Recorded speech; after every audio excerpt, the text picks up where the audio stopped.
में सबसे पहले बात जी राम जी की। जी हां, विपक्ष के भारी विरोध के बावजूद जी राम जी बिल संसद के दोनों सदनों से पास हो गया। भारी हंगामे के बीच लोकसभा से पास होने के बाद कल देर रात बिल राज्यसभा से भी पास हो गया। इस बीच विपक्ष का विरोध प्रदर्शन जारी रहा। टीएमसी समेत विपक्ष के सदस्यों ने संसद परिसर में धरना दिया। वहीं राहुल गांधी ने कहा कि सरकार ने इस बिल को जबरदस्ती पास कराया है। राहुल ने इस बिल को गांव विरोधी भी करार दिया। विपक्ष ग्रामीण रोजगार गारंटी से जुड़े इस बिल से महात्मा गांधी का नाम हटाने का विरोध भी कर रहा है। साथ ही विपक्ष का यह भी कहना है कि सरकार ने बिल का आर्थिक बोझ राज्यों पर डाल दिया। इससे ग्रामीण रोजगार कार्यक्रम को झटका लगेगा। विपक्ष चाहता था कि जी राम जी बिल संसदीय समिति में भेजा जाए, लेकिन सरकार इसके लिए तैयार नहीं हुई। कांग्रेस नेता प्रियंका गांधी ने जी राम जी बिल को गरीबों के लिए नुकसानदेह बताया है और कहा है कि मनरेगा इससे कहीं बेहतर था। Spoken about this before.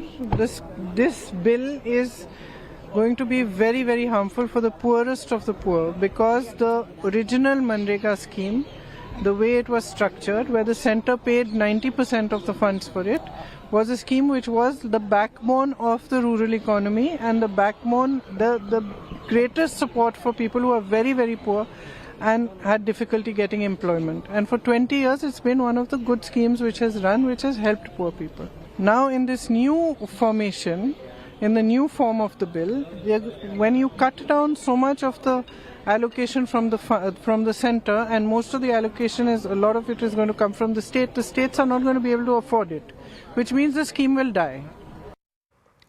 साथ ही आपको बता दें, समाजवादी पार्टी भी जी राम जी का विरोध कर रही है। समाजवादी पार्टी के सांसद राम गोपाल यादव ने कहा कि जी राम जी बिल मनरेगा को खत्म करने की साजिश है।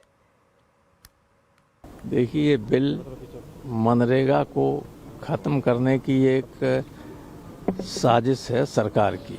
जानबूझकर इस योजना को खत्म, पहले ही कहा करते थे कि इससे मजदूर नहीं मिल रहे हैं, अब उन्होंने तरीका निकाल लिया है। 40% कोई दे नहीं पाएगी राज्य सरकार, योजना लागू नहीं होगी। और जिन जिन योजनाओं में शेयर राज्य का 40% और केंद्र का 60% है, वो एक भी योजना नहीं चलेगी, ये भी नहीं चलेगी। तो जी राम जी पर विपक्ष के तमाम आरोपों पर जवाब देते हुए संसदीय कार्य मंत्री किरेन रिजिजू ने कहा कि मनरेगा भ्रष्टाचार और लूट का अड्डा बन गया था। नया बिल गांव में क्रांति लेकर आएगा। ये बिल ऐसा था कि जो मनरेगा पुराना स्कीम था, जिसको लोगों ने लूट कसोट का एक जरिया बनाकर रखा हुआ था, पूरा का पूरा उसमें तंत्र ऐसा बन गया कि वो सेंटर से पैसा आता था और पूरा लूटते थे।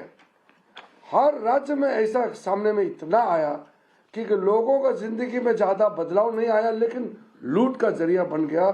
उसको सुधारने के लिए जी राम जी बिल लेके आया। इस